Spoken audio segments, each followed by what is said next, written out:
Small cell lung cancer.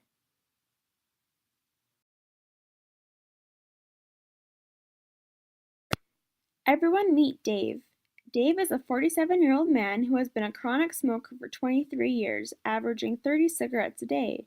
Recently, his coworkers have commented on his wheezing and shortness of breath, so he consults a doctor.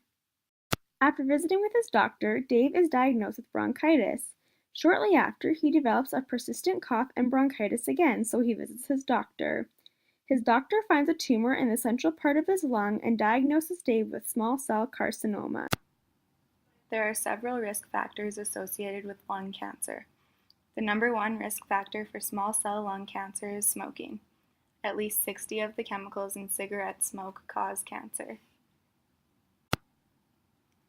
The main risk factor among non-smokers is secondhand smoke.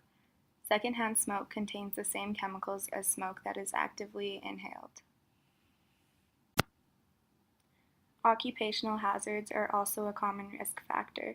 This includes exposure to radon, arsenic, chromium, nickel, ionizing radiation, coal products, mustard gas, and vinyl chloride. The major function of the lungs is to supply the body with oxygen and dispose of carbon dioxide, which helps to regulate acid-base balance.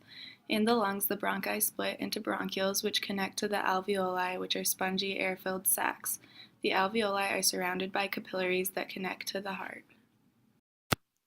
When inspiration occurs, oxygen diffuses from the alveoli into the capillaries and is then carried to the heart by the pulmonary veins. Carbon dioxide diffuses from the blood back into the alveoli to be exhaled as waste.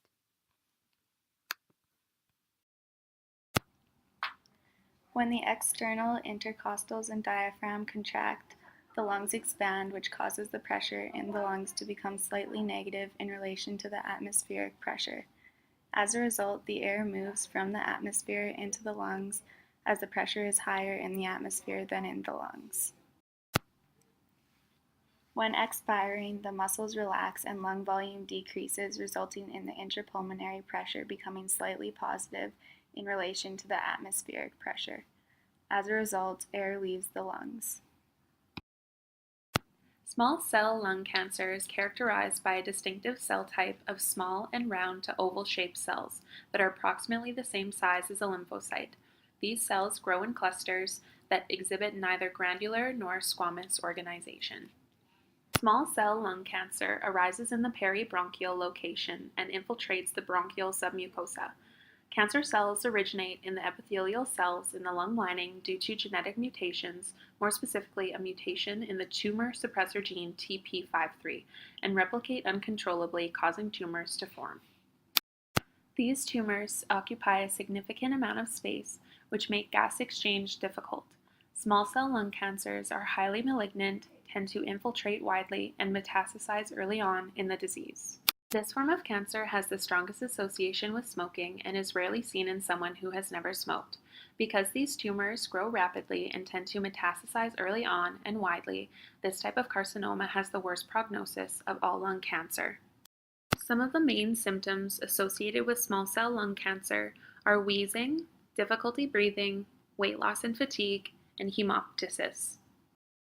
Wheezing is caused by the obstruction of airflow associated with the cancerous masses in the bronchioles and surrounding lung tissue. Tumor-causing blockages can cause an accumulation of bacteria, which can lead to infection. The body's natural immune response causes swelling or increased fluid to site of infection. This compresses the tissue into the airway, which leads to the symptom of difficulty breathing. Energy is allocated to attacking cancerous cells, which leads to weight loss and fatigue. Hemoptysis, or coughing up blood, is caused by irritation in the bronchioles caused by the cancerous tumor. Small cell lung cancer and the three key concepts. Homeostasis is disturbed due to impaired gas exchange and the inability to properly function and ventilate the lungs. TP53, which is a tumor suppressor gene, is a protein which can become mutated, causing this disease. Lastly, cancerous tumors invade the cell membrane of the epithelium in the bronchiole. Shortly after Dave was diagnosed with small cell lung cancer, it had spread to his brain and bone with no option of treatment. Dave lived a happy life and passed away 2 months later. Created using Powtoon.